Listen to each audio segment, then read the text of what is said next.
আপনাকেই বলছি আমি, একটু শোনেন। আপনি তো আওয়ামী লীগ করেন। আপনি ফলাওভাবে প্রকাশ করেন যে ১৯৭১ সাল, ১৯৭৫ সাল আর ২০০৮ সাল থেকে ২০২৪ সাল উন্নয়নমূলক কাজ। তো আপনি কেন আপনার জাতির পিতা, আপনি যাকে জাতির পিতা বলেন, শেখ মুজিব ১৯৭২ সাল, ১৯৭৩ সাল, ১৯৭৪ সাল এই কয় বছরের উন্নয়নমূলক কাজের ফলাওভাবে প্রকাশ করেন না কেন?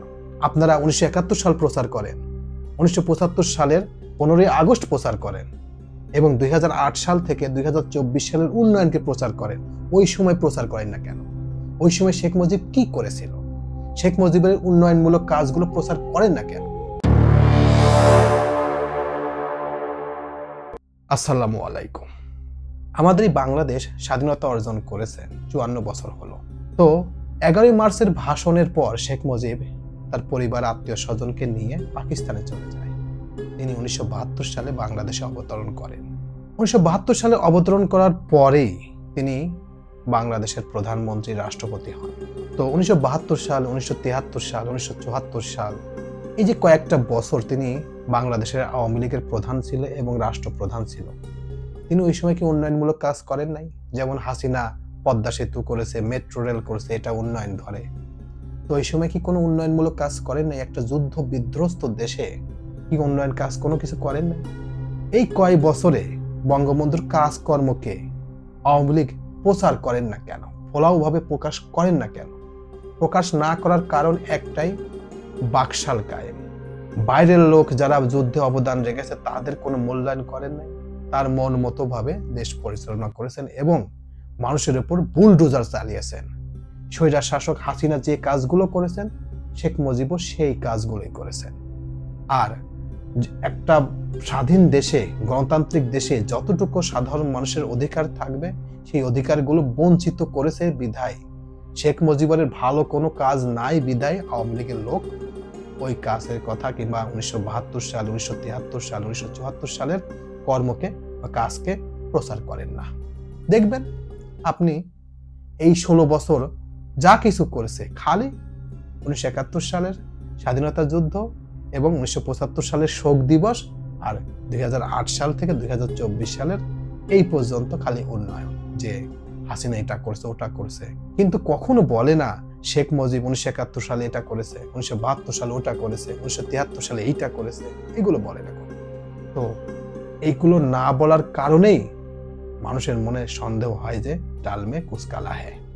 তো আমার প্রশ্ন হচ্ছে, আপনি এত উন্নয়ন করেছেন, এটা করেছেন, ওটা করেছেন, এখন পর্যন্ত আপনার সমর্থক যারা, তারা বলেন যে বাংলাদেশ না সারা পৃথিবীতে কোনো নজির নাই যে বাংলাদেশের ৫৮০টা থানায় মডেল মসজিদ করেছে।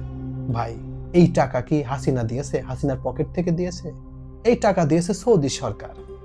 সৌদি সরকার বলছে যে প্রত্যেকটা থানায়, কারণ বাংলাদেশ একটি মুসলিম কান্ট্রি দেশ, প্রত্যেকটা থানায় একটি সুন্দর মসজিদ থাকবে। টাকা দিয়েছে আর নাম প্রকাশ করেছেন যে হাসিনা করেছে, কিন্তু হাসিনা তো করেন নাই। এবং দেখেন কত বড় নিষ্ঠুর, কত বড় কাফের হলে ভাই মসজিদের টাকা মেরে খেয়েছে। কারণ এক একটা মসজিদে নাকি ২৫ কোটি টাকা করে বাজেট হয়েছে।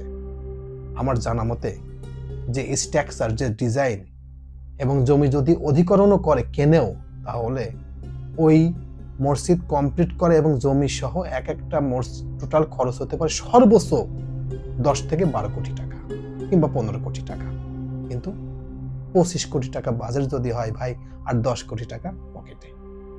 এই হচ্ছে আওয়ামী লীগের কর্মকাণ্ড। একেবারে মসজিদও তারা ছাড়েন নাই।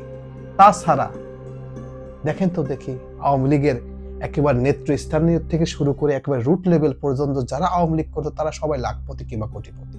এই টাকা কোত্থেকে আসছে? এই টাকা এইভাবে আসছে যে একটা মেট্রো রেল যদি ১০,০০০ কোটি টাকা খরচ হয়, সে খরচ করেছে ২০,০০০ কোটি টাকা। কারণ ওই ১০,০০০ কোটি টাকাতে সেটা করছে আর ১০,০০০ কোটি টাকাতে পকেটে নিয়ে হুই হুল্লোড় করে আনন্দ বিনোদন করছে। এইভাবে যদি দুর্নীতি করে ভাই, ১ টাকার জিনিস ১০ টাকায় করে যদি আপনি উন্নয়ন বলেন, তাহলে বাংলাদেশের বাস দিলেন না ভাই। এখন পর্যন্ত বাংলাদেশের জনগণ প্রায় ২০ কোটি মানুষ, প্রায় ৯৫,০০০ টাকা ঋণের বোঝা আমাদের ঘাড়ে রয়েছে।